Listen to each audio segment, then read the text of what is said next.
I do find it funny that LeBron tends to do this every single year where he announces, hey, the team I'm on, not good enough to win a title, even though they have LeBron James and Luka Doncic. A part of the reason they might not be good enough to win a title is because that guy at that age is still being paid $50 million a season. Well, it's tricky. It is tricky, just like saying Doncic is tricky. I think I tried, man. With LeBron, I've been talking since 8 a.m., dude. I mean, come on. LeBron definitely knows when his team is a legitimate title contender or not. And when he does this, it's not just, hey, putting the pressure on his teammates to be better, because when he's saying this, he doesn't think that they can like flip a switch and all of a sudden become that. He's saying this effectively to take the pressure off of himself. Like, just so you guys know, this is not a championship year. If maybe we get to the second round, hey, we're at least, hitting our ceiling. But this is not a championship year, which feels unnecessary to say at this point in your career, right? Like, that's the type of stuff where, hey, in, let's just say, the penultimate year of his career, so most people think he's going to retire next year, let's keep that one in-house. How about we do that, okay? Let's just make things all, happy in the locker room for your last two seasons here, because obviously we don't know if we're going to be able to put together a championship contender. I'll tell you what, Michael Jordan never lowered expectations. Nope. Championship or bust. Yeah, you're right. He did. He's right about that, Izzy. He never announced, hey, this team isn't good enough to win an NBA title. And why did he never say that? Because he was on the team, and he always thought he would win the NBA title. Yeah, nobody asked him those questions when it came to the Wizards, though. Once he was on that team. Pretty sure the expectations are pretty low. Can I say I'm down on the NBA, like, in a huge way right now. Well, it's probably about time. The most. Welcome. Yeah. Welcome to the party, pal. But it has nothing to do with the game itself. I love the game itself, but there's a couple of things that it's the type of thing that just makes me want to be out on sports altogether. Like, makes me want to go, like, sell everything I own and just float around the world for the rest of time. Maybe that sounds like a decent podcast, actually. Yes. But I hate what happened with Giannis.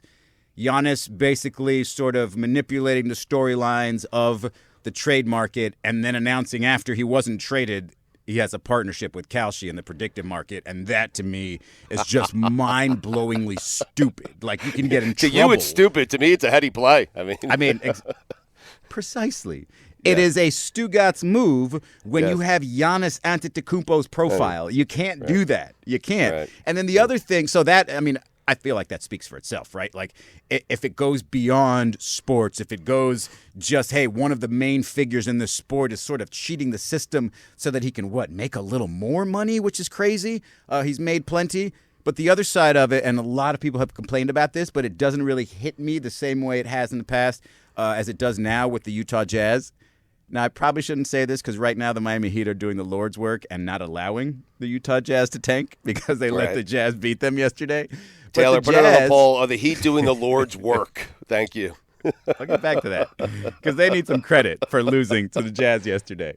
Okay, credit for a loss. All right, I like it, yes. But the Jazz, now that they're starting five super fun, like quality players. They got a front line of Lauri Markkanen, Jaren Jackson Jr., and Yusuf Nurkic, and that's pretty dang good. They've got a rookie in Ace Bailey in their backcourt that is going to be a star, kind of Tracy McGrady-ish. And yet what are they doing? Because their draft pick next year is top 4 protected, they are just not playing their starters in the fourth quarter, literally not trying to win when you've already done most of the work in your rebuild. You're not letting your fans see anything good, and frankly, you're just putting this negative thought into all these players. And to me, you take out the competitiveness this blatantly, it takes everything away from sports for me that I like. They're 17 and 37. With that fun front court, yes.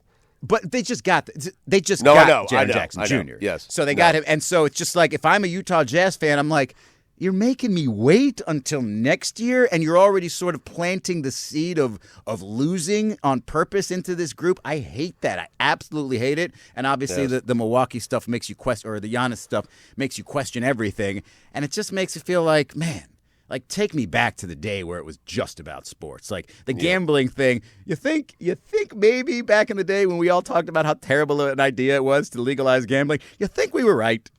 maybe not, but it definitely, like, just throws these question marks into sports where we're just like, all right, now I don't know. Like, I don't know how much I love the game when these are the top headlines. I'm all for gambling, especially if you do it on FanDuel.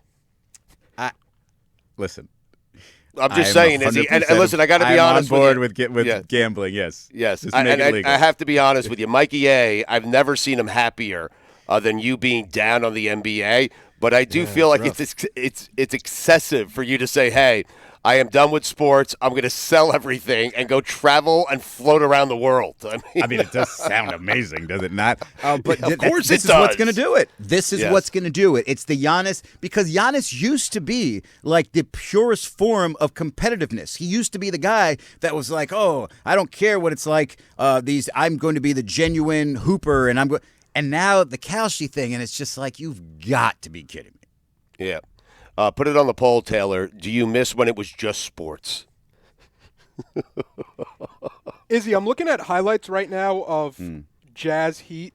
The Jazz's current uniforms has to be one of the worst rebrands in recent sports history. I haven't You seen don't like those? Their new uniforms? No. The new ones, the very plain ones. Yes. Like, go back to the mountains. The mountains look great. It's a great one, but I do want to get back at the Heat doing the Lord's work here.